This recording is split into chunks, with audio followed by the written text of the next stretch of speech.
안녕하세요, 썰사남 구독자 여러분. 저는 평소 썰사남 채널의 사연을 즐겨 듣는 50대 여자입니다. 저는 대학에서 전임 교수로 일하고 있어요.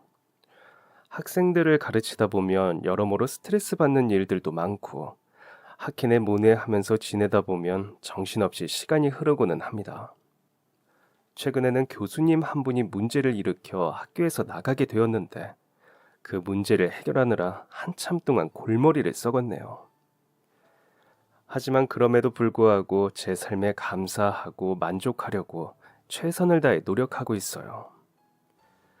그 이유는 지금의 제 삶이 거저 주어진 것이 아님을 알기 때문입니다.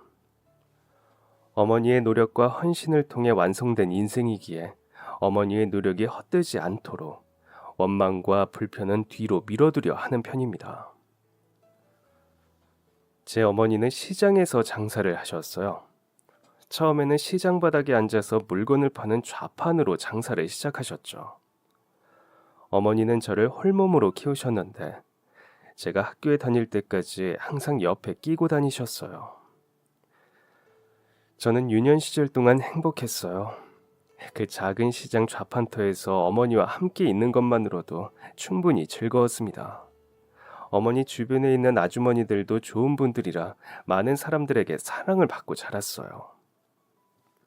다 6살 정도가 되니 동네에 있는 또래 아이들과 어울리기 시작했고, 그러면서 다른 집과 저희 집의 차이를 조금씩 알게 되었죠. 다른 아이들에게는 다 있는 아버지가 제게는 없다는 것과 각자의 방이 있는 큰 집에서 산다는 것이었습니다. 저는 그런 걸 볼 때마다 어머니에게 여쭤보았어요. 엄마, 왜 우리 집은 아빠가 없어? 엄마, 나도 내 방을 가지고 싶은데 그렇게 하려면 어떻게 해야 해?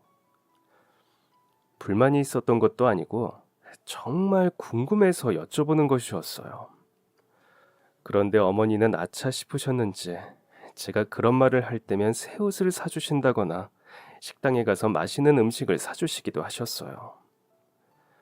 어머니는 제가 아버지가 없는 게 서운해서 남들보다 못 사는 게 속상해서 그런 말을 한 거라고 생각하셨을 수도 있을 것 같습니다. 하지만 저는 정말 괜찮았어요. 그저 순수한 궁금증이었고 어머니만으로도 충분했습니다. 그런데 어머니 마음은 또 그렇지가 않은지 좀 더 좋은 것을 제게 주고 싶어 하셨어요. 어머니는 저를 사랑하는 마음을 행동으로 풍성히 표현을 하셨기 때문에 저는 어머니가 저를 사랑하는 마음의 크기를 온몸으로 느끼며 자랐습니다. 그렇다 보니 다른 또래들만큼 좋은 것들을 누리지는 못해도 마음만은 풍족했던 것 같아요. 어머니는 밤낮 없이 일하셨고 힘들어서 쉬고 싶으신 상황에서도 저와 시간을 보내는 걸 잊지 않으셨어요.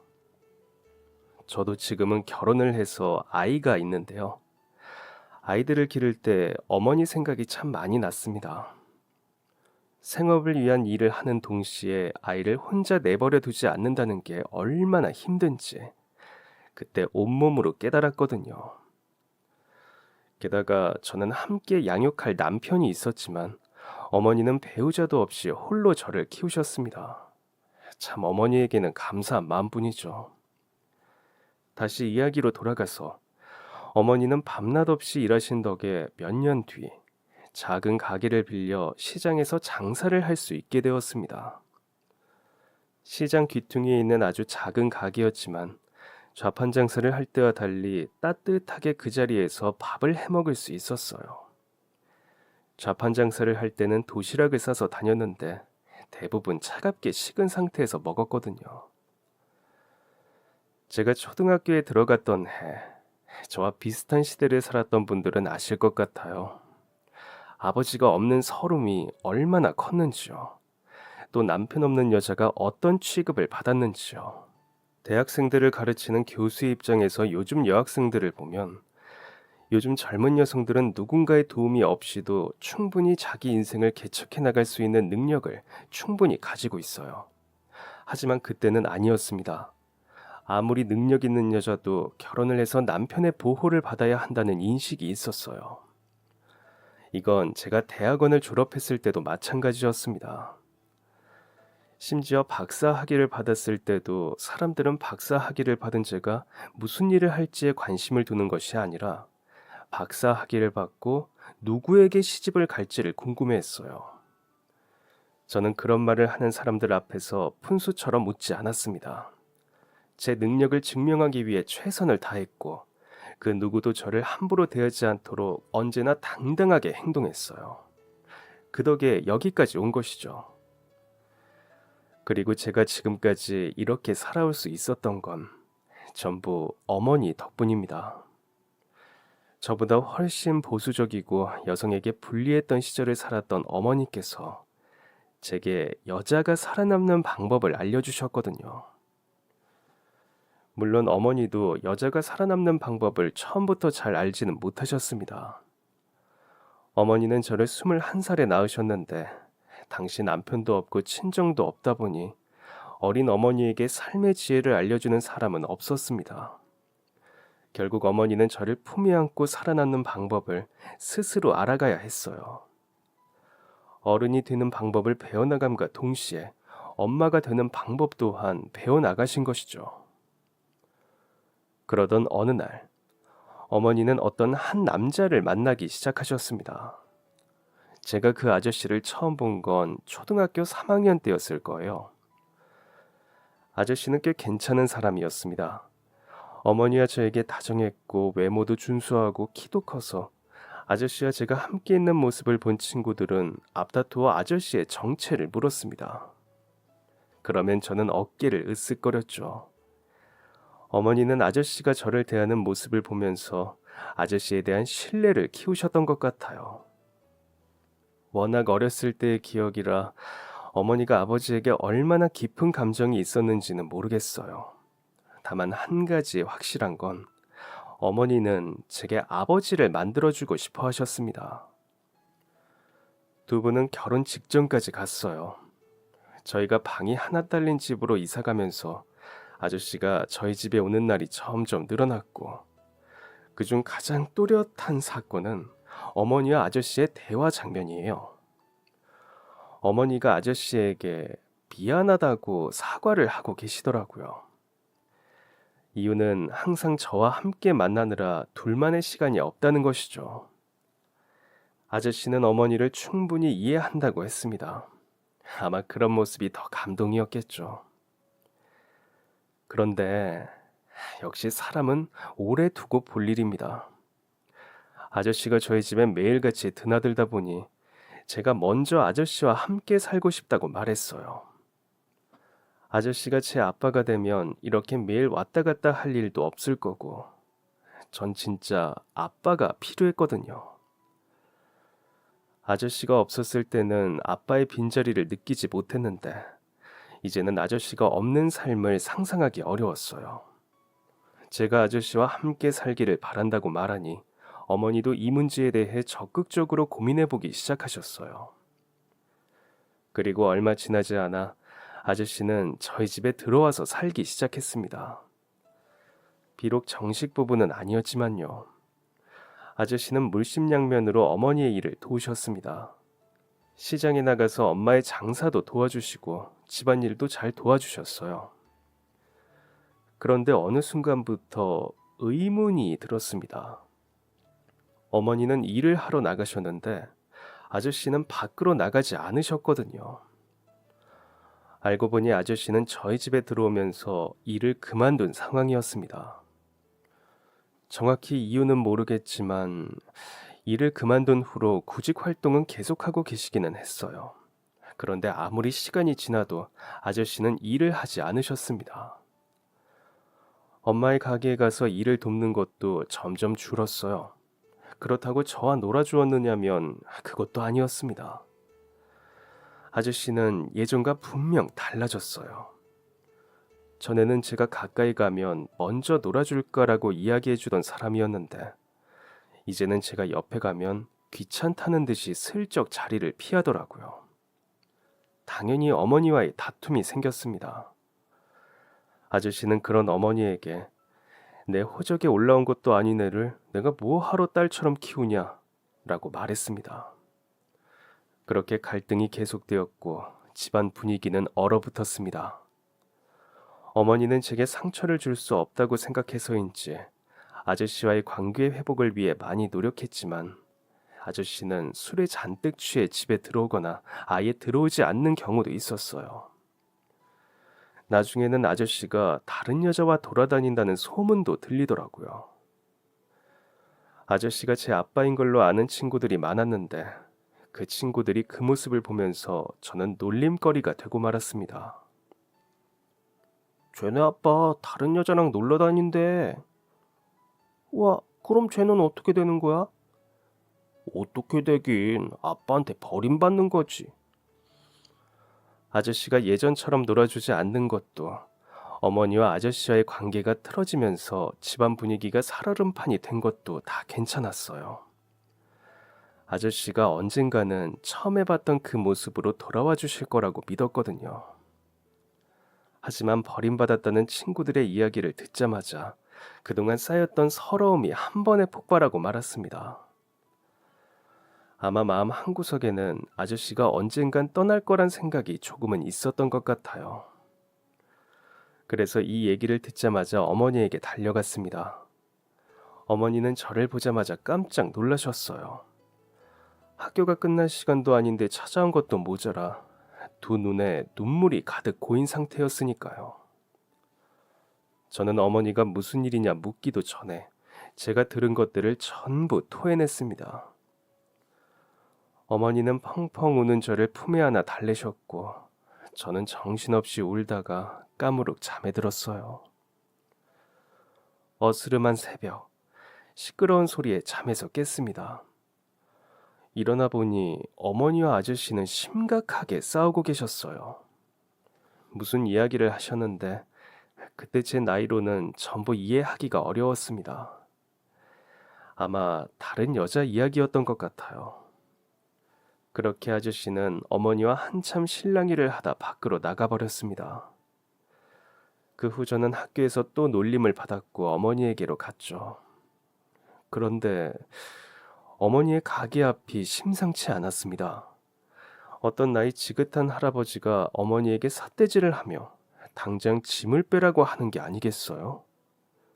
오늘 가게를 빼기로 했으면 빼야지 지금 안 빼고 뭐 하는 거냐고요. 어머니는 금시초문이었죠. 이 가게가 어떻게 마련한 가게터인데 그걸 정리하겠어요.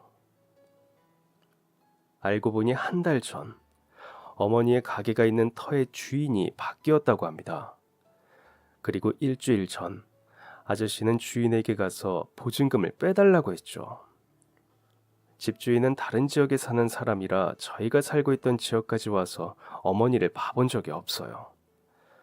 남편이라고 말을 하니 그냥 그런 줄로만 알았던 거죠. 게다가 계약할 때 어머니가 썼던 도장도 가지고 있었으니 속이는 건 일도 아니었을 겁니다. 결국 어머니는 보증금을 전부 다 날렸고 서둘러 다른 곳으로 가게를 옮기려 했지만 그마저도 불가능했어요.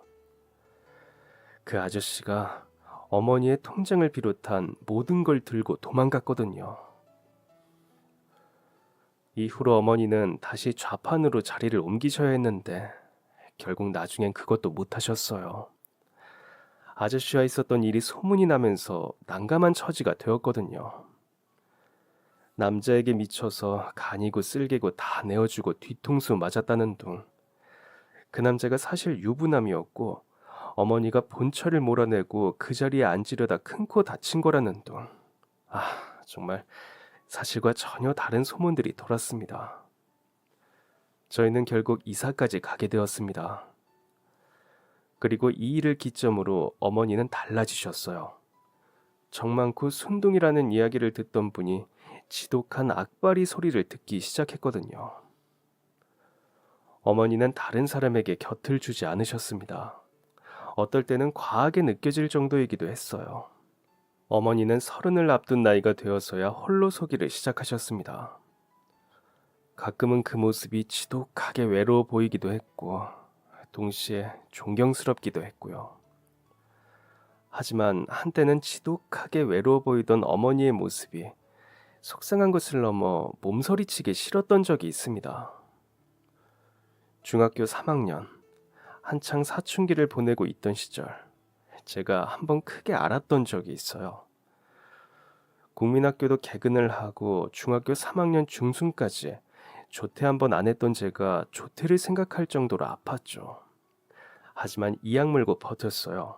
성실한 것이 제 가장 큰 자랑인데 아프다는 이유로 조퇴를 해서 개근이 깨지는 게 싫었거든요. 녹초가 된 몸을 이끌고 집에 오니 열이 더 나기 시작했습니다. 어머니는 항상 나가기 전에 저녁을 차려두셨는데 그것도 못 먹고 끙끙 앓았어요. 약도 밥도 못 먹고 어머니가 오실 것을 기다리면서 몸만 하염없이 바라보고 있었습니다. 너무 아파서 잠을 자는 것도 아니고 못 자는 것도 아니고 정말 거의 반기절 상태로 있었거든요. 그런데 아무리 기다려도 어머니가 오지 않았습니다. 몸은 점점 더 아파지는데 어머니는 오실 기미도 안 보이고 나중에는 몸이 아픈 것보다 외로운 마음이 더 커지더라고요. 어머니는 그날 아침 동이 틀 때까지 집에 돌아오지 않으셨습니다. 무슨 일이 있어도 집에는 들어오는 분이셨는데 말이죠. 이런 어머니라면 걱정을 하는 게 맞지만 그때 저는 그 정도의 여유가 없었습니다. 모든 게 원망스럽기만 했어요. 내가 이렇게 아픈데 옆에 아무도 없다는 사실이 서러웠고 어머니가 저를 홀로 둔 이유가 밥벌이 때문이라는 것을 알기 때문에 더더욱 서러웠습니다. 어머니가 집에 들어오시지 못한 이유는 자정이 넘은 시각 한 남자가 가게 문을 닫는 어머니에게 다가와 행패를 부렸기 때문이었어요. 어머니는 남자를 완강히 제지하다가 넘어지면서 다치셨고 이 때문에 사람들의 신고로 경찰서에까지 다녀오셨죠. 저는 철없이 어머니에게 그래도 연락 한 번 정도는 줄 수 있던 거 아니냐며 물었습니다. 이 정도만 말했다면 다행이었을 텐데 눈치 없는 제 입은 멈출 기미가 보이지 않았고 결국 저는 해서는 안 되는 말을 마지막으로 뱉었습니다. 엄마가 이렇게 아등바등 산다고 우리 사정이 바뀌었어? 그것도 아니잖아. 남들 문 다 닫았는데 가게 문 열어둔다고 장사가 돼? 돈이 들어와? 그거 엄마 욕심이야. 돈 좀 더 벌어보겠다는 욕심. 저와 단둘이 잘 살아보겠다고 피땀 흘려 일을 하는 어머니에게 절대로 해서는 안 되는 말이었습니다. 이 말을 하면서도 제가 잘못하고 있다는 걸 알고 있었어요. 이 말이 어머니에게 상처가 될 거라는 것도 알았고 실제로 제가 이 말을 했을 때 어머니의 표정이 아직도 생생히 기억납니다. 이때부터 어머니와의 대화는 점점 줄어들었어요. 제가 먼저 죄송하다고 이야기했으면 될 일이었는데 왜 그 말이 그리 힘들었을까요? 저만 아니었다면 어머니가 이렇게까지 치열하게 살지 않아도 되었을 텐데 어머니가 안쓰럽게 홀로 싸우는 모습이 저 때문인 것 같아 죄책감이 생겼고 그 때문에 애써 어머니와의 대화를 피했던 것 같습니다. 그렇게 혼란스럽던 시절 저를 더 혼란스럽게 한 사건이 터졌어요. 이사를 한 뒤로 전에 살던 곳에서 만난 인연을 다시 본 적은 없습니다. 그런데 그곳에서 살던 어머니의 친구가 저희가 살던 곳으로 이사를 오게 되면서 오랜만에 얼굴을 보게 되었어요. 아주 오랜만에 본 얼굴인지라 서로 어색하게 예전에 있었던 일들을 구태여 꺼내지 않았고 누가 보면 새로 알게 된 사이인 것처럼 어머니와 이모는 좋은 친구 사이로 잘 지냈습니다. 그런데 그렇게 잘 지내다 보니 이모의 마음이 풀어졌나 봐요. 이모는 저와 어머니가 있는 앞에서 얘가 너네 집에 처음 왔을 때가 엊그제 같은데 라고 말했습니다. 여기서 말하는 얘는 저를 의미했는데 저는 이모가 한 말을 어머니가 저를 낳고 집에 처음 데려와서 이모에게 보여준 날로 이해했어요. 그런데 어머니의 반응이 뭔가 이상했습니다. 이모가 이 말을 마치자마자 갑자기 분위기가 가라앉더니 이모가 당황해하며 목을 가다듬고 말을 돌렸어요. 분명 뭔가 있는 게 분명했습니다. 이 일이 있고 얼마 뒤 이모가 대뜸 어머니에게 돈을 빌려달라고 하더라고요. 하지만 어머니는 빌려줄 돈이 없다며 단호히 거절하셨어요. 그동안 거래하던 사람들, 외상하는 사람들에게 돈을 떼어 먹히기도 하고 선의로 빌려준 돈을 제대로 못 받은 일도 잦았거든요. 이모는 며칠 동안이나 어머니를 따라다니며 돈을 빌려달라고 하셨는데 아무리 사정을 하고 호소를 해도 자신의 말이 먹히지 않자 대뜸 저를 걸고 넘어지셨습니다. 사람이 이렇게까지 사정을 하면 그만한 이유가 있는가 보다 하고 들어는 봐야 하는 거 아냐? 사람이 어떻게 이렇게 인정이 없니? 길에 버려진 애는 걷어다 키우면서 오래된 친구한테는 돈 한 푼 못 빌려줘? 어? 내가 안 갚는데? 침묵으로 읽어나던 어머니의 눈이 번쩍 뜨인 대목은 길에 버려진 애는 걷어다 키우면서라는 부분이었어요. 공교롭게도 저는 집에서 두 분을 보고 있었습니다. 그리고 순간 저와 어머니의 눈이 마주쳤죠. 저는 저도 모르게 창문 아래로 몸을 숨겼어요. 심장이 쿵쿵 뛰었습니다. 겨우 심장을 진정시키고 있는데 밖에서 이모가 계속해서 큰 소리로 떠드는 게 들렸습니다. 아, 말을 해보라고. 길바닥에 버려진 애 키운다고 했을 때 사람들이 뭐라고 했어? 네 목구멍에 들어가는 거 벌어 쓰는 것도 힘든데 왜 힘든 일을 자처하냐고. 그냥 고아원에 갖다 놓으라고 하지 않았어? 그때 유일하게 네 편 들어준 게 나야, 나. 이모는 계속해서 어머니가 키운 아이, 그러니까 저를 길에 버려진 아이라고 지칭했습니다. 차라리 어머니가 지금 무슨 말을 하는 거냐고 모르쇠 하셨으면 나았을 텐데 어머니는 부정하시지 않고 무섭게 호통치셨어요. 저는 어머니가 그렇게 큰 소리를 내는 걸 처음 봤습니다. 그 정도로 화난 모습도 처음이었고요. 큰 소리로 화를 내던 이모가 주춤하며 어머니의 눈치를 살폈습니다. 어머니는 이모에게 다시는 찾아오지 말라며 으름장을 놓으셨고 집 안으로 뛰어 들어오셨습니다. 그리고는 제 방문을 벌컥 여셨죠. 어머니와의 눈이 마주치고 순간에 정적이 흘렀습니다. 시간이 멈춘 것 같던 정적을 끝낸 것은 저였어요. 나 주워온 애야? 어머니는 아무 말도 하지 않으셨지만 충분한 대답이 되었습니다. 저는 무릎 사이에 고개를 파묻으며 말했습니다. 나가줘, 엄마. 나 혼자 있고 싶어.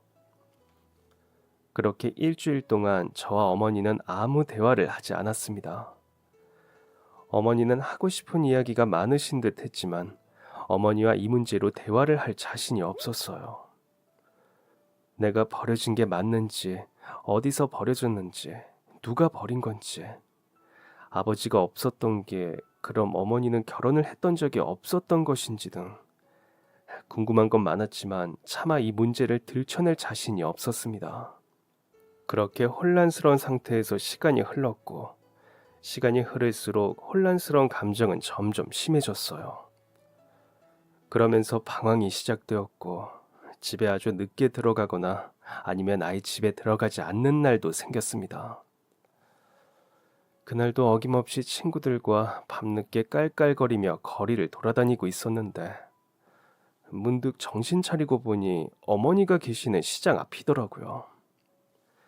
저는 얼른 시장을 지나칠 수 있도록 발걸음을 서둘렀습니다. 대부분의 가게가 문을 닫은 상황이라 저를 알아보고 말을 걸 사람도 없어 보였어요. 고개를 푹 숙이고 빠른 걸음으로 걸으니 친구들이 저를 이상하게 보며 킥킥거렸습니다. 평소라면 왜 웃냐고 함께 킥킥거렸겠지만 괜히 마음이 초조했습니다. 시장 가운데를 가로질러 지나가던 중에 고개를 슬쩍 들어 현재 위치를 확인해 보았는데 제가 어머니의 가게 앞을 지나가고 있더라고요. 가장 일찍 가게 문을 열어서 가장 늦게 문을 닫으시는 어머니의 가게는 아직도 불빛이 환했습니다. 저는 친구들 사이에 숨어서 슬그머니 지나가려고 했는데 그만 일이 터졌습니다.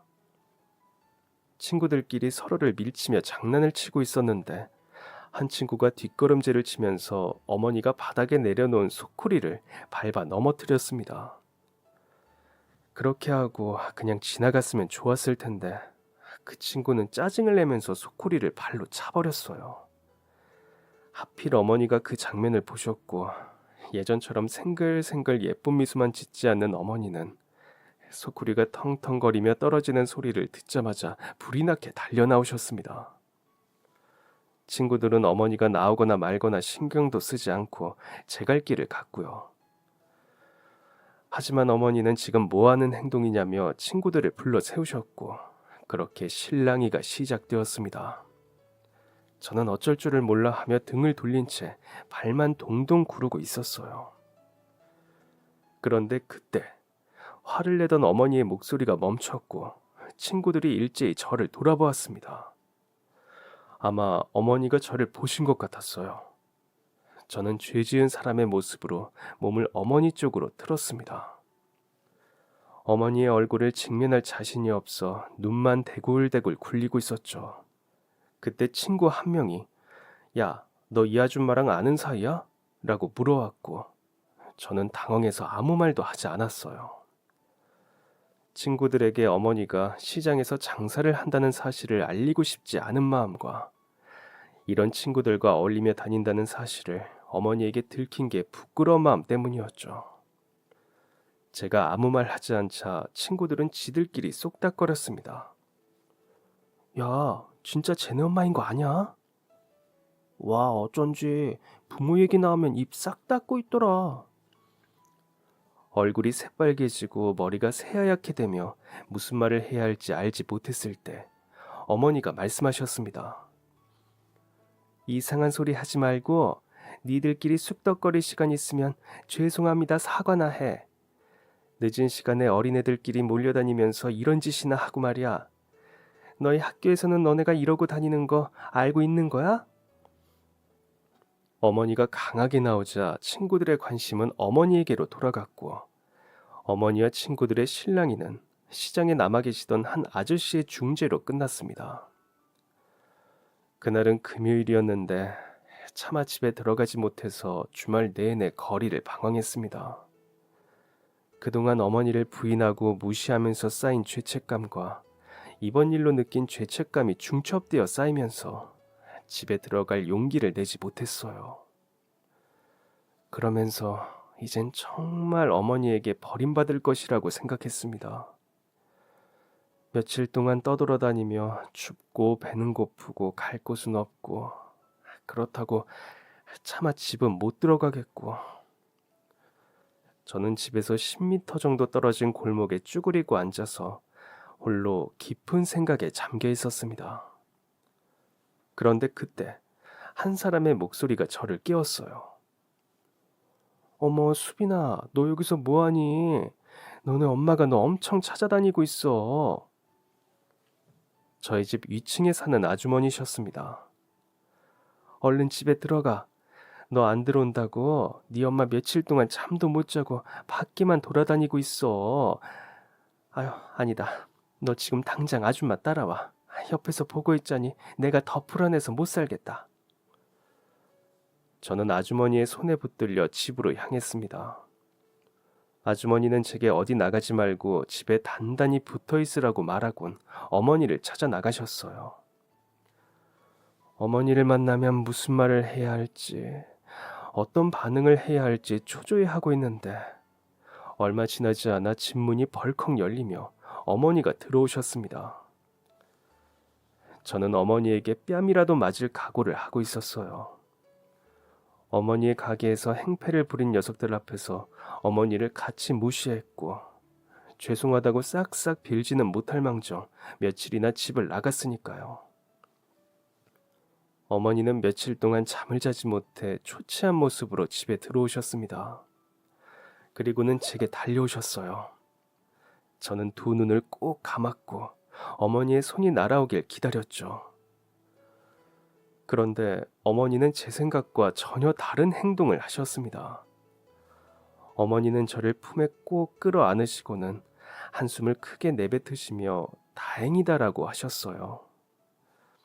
정말 너무나 안심된다는 그 목소리에 저는 어머니를 끌어안고 그 품속에서 엉엉 울고 말았습니다. 아주 어렸을 적 친구들에게 놀림을 당하고 어머니의 품 안에서 잠든 적이 있었는데 그때와 똑같이 저는 어머니의 품속에서 잠에 들었어요. 눈을 떠보니 해는 넘어가 있었고 어머니의 된장찌개 냄새가 솔솔 풍겼습니다.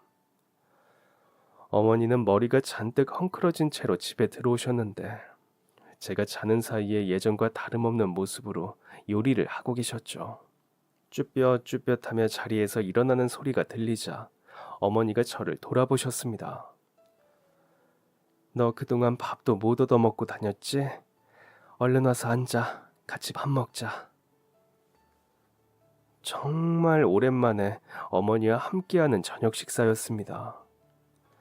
밥을 한 숟갈 크게 떠서 입에 집어넣었는데 몸과 마음을 채우는 충만감이 몰려오면서 그 무엇도 나를 해칠 수 없을 거라는 안도감이 찾아왔습니다.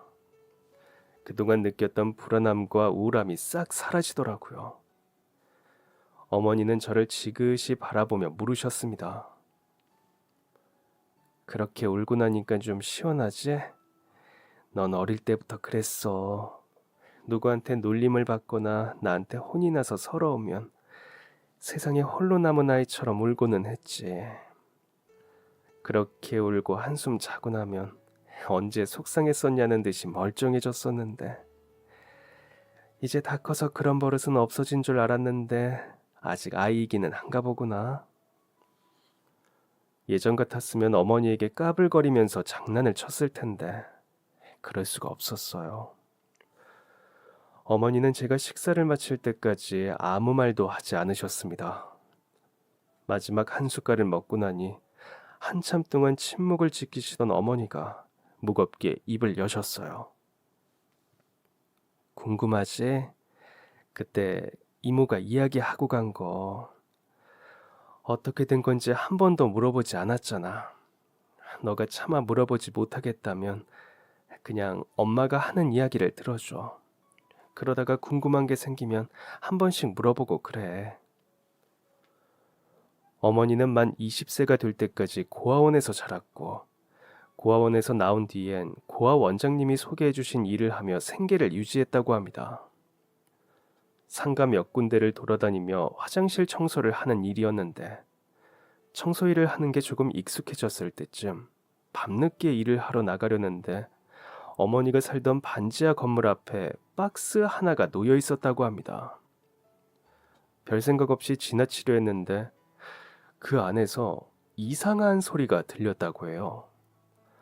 그리고 박스를 슬쩍 열어보았는데 어머니는 순간 기절할 뻔했습니다.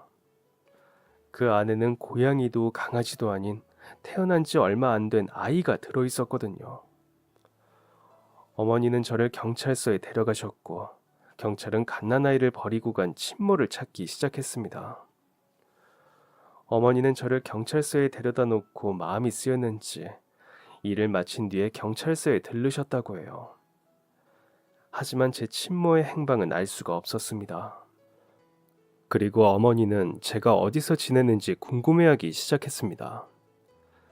제가 어디 있는지 찾아보니 공교롭게도 어머니가 성인이 될 때까지 지내던 고아원에 제가 들어가 있었어요. 신기해서 몇 번 들여다보았는데 저를 보면 볼수록 예뻐하는 마음이 들었고 나중에는 그 마음이 사랑과 비슷한 감정으로 변했다고 합니다. 어머니의 몸으로 낳은 아이도 아니고 그때 어머니 나이도 고작 21에 불과했는데 대체 왜 이런 마음이 드는 건지 알 수 없었기에 어머니는 이 의문이 해소될 때까지 저를 찾아오셨어요. 어머니께선 처음엔 이 감정이 자신과 비슷한 운명을 타고난 저에 대한 동정, 안타까움이라고 생각했습니다. 하지만 처음은 그랬을지라도 결론적으로 어머니는 저를 진심으로 사랑하게 되었습니다. 그렇게 어머니는 저를 자식 삼기로 했고 저희는 가족이 되었어요. 솔직하게 말해서 저를 키우며 후회한 적도 있다고 합니다. 21살의 여자아이가 홀로 아이를 키우는 건 쉬운 일이 아니었고, 사람들의 시선도 너무나 부정적이었다고 해요. 취업은 꿈도 못 꿨고, 여자 혼자 아이를 키우는 게 꼴보기 싫다며 집을 내어주지 않는 사람들도 많았다고 합니다. 하지만 그럼에도 불구하고 어머니는 자신의 인생에서 가장 잘한 일은 저를 자식으로 삼은 것이고, 두 번째로 잘한 것은 저를 끝까지 지킨 것이라고 하셨어요. 만약 그때 힘듦을 못 이겨 저를 포기했더라면 어머니는 지금쯤 그때의 선택을 후회하며 해서는 안 되는 선택을 하거나 폐인처럼 살고 있을지도 모른다고 하셨습니다. 여기까지의 이야기를 듣고 나니 온갖 감정이 밀려오기 시작했어요. 그런 상황에서 제가 할 수 있는 건 울먹이며 죄송하다고 말씀드리는 것뿐이었습니다. 이날을 끝으로 저의 길었던 방황이 막을 내렸어요. 저는 다음날 학교에 가서 한동안 어울리던 아이들에게 너희가 대들었던 시장 아주머니가 사실 제 어머니가 맞다고 말했습니다. 알고 보니 거지였다는 둥, 지 엄마도 모르는 척하고 욕을 한 거냐며 비아냥거리는 둥. 하지만 그런 말에 주눅들지 않았습니다. 저는 그 친구들에게 말했어요. 너희 말이 맞아. 나는 해서는 안 되는 행동을 했고 이건 쉽게 용서받을 수 있는 게 아니야. 하지만 너희와 나는 달라. 너희는 나보다 심하게 부모님 욕을 하면서 죄책감 하나 없지만 나는 미친 듯한 죄책감에 시달렸어. 그리고 너희가 아무리 나를 조롱해도 우리 엄마가 날 용서해줬다는 사실은 변하지 않아. 그래서 앞으로는 엄마한테 자랑스러운 딸이 되어보려고. 그럼 그동안 고마웠다. 잘 있어. 저는 다음날 어머니의 서명이 담긴 자퇴서를 제출했습니다. 그리고 검정고시를 준비했어요. 중학교 졸업장과 고등학교 졸업장을 딴 나이는 18살이었습니다. 대학을 입학한 나이는 19살이었고요. 또 제가 입학한 대학은 누구나 선망하는 명문대였습니다. 몰랐는데 알고 보니 제가 공부에 소질이 있더라고요. 그리고 저는 검정고시를 준비하는 동안에도 어머니를 열심히 도왔습니다. 대학에 입학하자마자 휴학기를 내고 살림의 보탬이 되기 위해 일을 시작했어요. 과외, 아르바이트 등등 가리지 않고 할 수 있는 것은 전부 했습니다. 19살이라는 나이에 대학에 입학했다는 사실은 제게 큰 무기가 되었습니다. 혼자 독학으로 공부해서 19살에 대학에 입학한 천재라고 소문이 나면서 꽤 높은 과외비를 받게 되었죠. 덕분에 혼자 등록금까지 스스로 마련할 수 있는 수준이 되었어요. 그래서 어머니에게 이제 일을 조금 줄이시는 게 어떻겠냐 말씀드렸습니다. 그런데 어머니는 거절하셨어요. 제가 생활비를 보탤 수 있다고 말했지만 그래도 계속 일을 하시겠다 하더라고요. 이런 설득은 어머니가 노년에 이르실 때까지 계속되었고 결국 어머니는 열심히 일한 결실을 보셨어요. 작은 가게는 처분하시고 어머니의 이름으로 식당을 개업하셨습니다. 그러던 어느 날 어머니의 80번째 생신이 얼마 남지 않았을 때 강의를 하고 있던 제게 갑자기 어머니가 쓰러지셨다는 연락이 왔습니다. 병원에 가보니 어머니는 의식을 잃고 누워 계셨고 어머니가 암이라는 청천벽력 같은 소식을 듣게 되었습니다. 패닉 상태에 빠진 저와 달리 어머니는 아주 덤덤하게 딱 한 말씀만 남기셨어요. 그러니까 2달 정도 남았다는 거지? 어머니는 나머지 2달을 특별할 것 없이 보내셨습니다. 초조해서 심장이 터질 것 같은 저와 달리 평온한 모습으로 가게 문을 여시고 음식을 하고 사람들을 대하고 너무나 똑같은 일상을 보내셨어요. 저는 어머니를 설득하는 것을 포기했습니다. 이것이 어머니가 인생의 마지막을 정리하는 방법이라면 그것을 최대한 존중하겠다고요. 저는 어머니 곁에서 지내며 그 마지막을 함께 했습니다. 너무나 고통스러운 암이었지만 어머니는 진통제 하나를 먹지 않고 집에서 조용히 주무시듯 눈을 감으셨어요. 저는 미소를 머금고 숨을 거둔 어머니를 향한 존경을 담아 마지막 인사를 건넸습니다. 어머니는 마지막까지 자신의 삶에 최선을 다하셨고 생전 마지막 모습은 참 어머니다웠습니다. 어머니 장례 마지막 날, 밀려오던 손님들의 발걸음도 멈추고 저는 잠시 앉아 숨을 돌리고 있었습니다. 그런데 장례식장 입구 앞에서 무언가 어슬렁거리더라고요. 나가서 보니 웬 어린아이 2명이 서 있었습니다. 행색을 보아하니 누군가의 보살핌을 받는 모습은 아니었어요. 무슨 일이니? 부모님은 어디 계셔? 아이들은 제 말에 반응이 없었습니다. 아이들의 시선 끝에는 장례식장 안에서 밥을 먹고 있는 문상객이 있었어요. 아이들은 꾀재재한 옷을 입고 있었고 또래에 비해 체구가 작아 보였습니다. 배가 고픈 것 같더라고요. 와서 밥 한 끼 먹으라고 들여보내려는데 장례식장을 관리하는 직원이 제 쪽으로 다가와 아이들의 팔을 끌어당겼습니다. 아유, 얘네가 진짜. 죄송합니다, 사모님. 이 녀석들이 자꾸 몰래 들어와서 밥을 얻어먹으려고 하네요. 제가 얼른 쫓아낼게요. 예, 너는 얼른 나와. 아니에요. 이 아이들도 손님인걸요. 한 명이라도 더 와주면 어머니도 기뻐하실 거예요. 아이들은 제가 내어준 육개장을 마시듯이 먹었습니다. 그런데 그때 누나로 보이는 한 아이가 벌떡 일어나며 소리쳤습니다. 그 할머니다. 동생도 깜짝 놀라며 어머니의 영정사진을 가리켰어요. 너희 저분이 누군지 아니? 아이들에게 묻자 아이들은 고개를 세차게 끄덕이며 대답했습니다. 시장 밥집 할머니잖아요.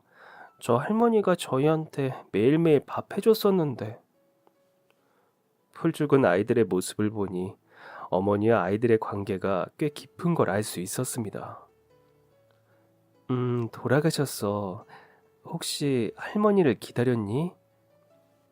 아이들은 고개를 끄덕였습니다. 알고 보니 어머니는 매일 이 아이들의 밥을 챙겨주셨다고 해요.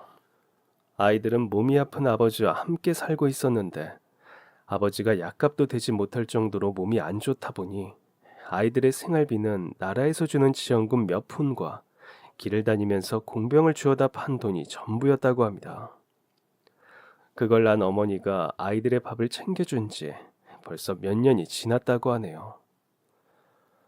아이들에게 듣기로는 어머니는 이 아이들뿐만 아니라 주변에 형편이 안 좋은 다른 아이들도 많이 도왔다고 합니다. 계산을 해보니 한 달에 수백만 원은 나갔겠더라고요. 어머니의 가게가 잘 되는 편이었음에도 어머니의 형편은 그다지 달라지는 것이 없어 의아했는데 이제야 이해가 됐습니다. 어머니는 버는 만큼 베풀고 계셨던 것이었어요. 어머니는 제가 성장할 때까지 제게 쏟아주셨던 사랑을 이젠 다른 아이들에게 나누어주고 계셨습니다.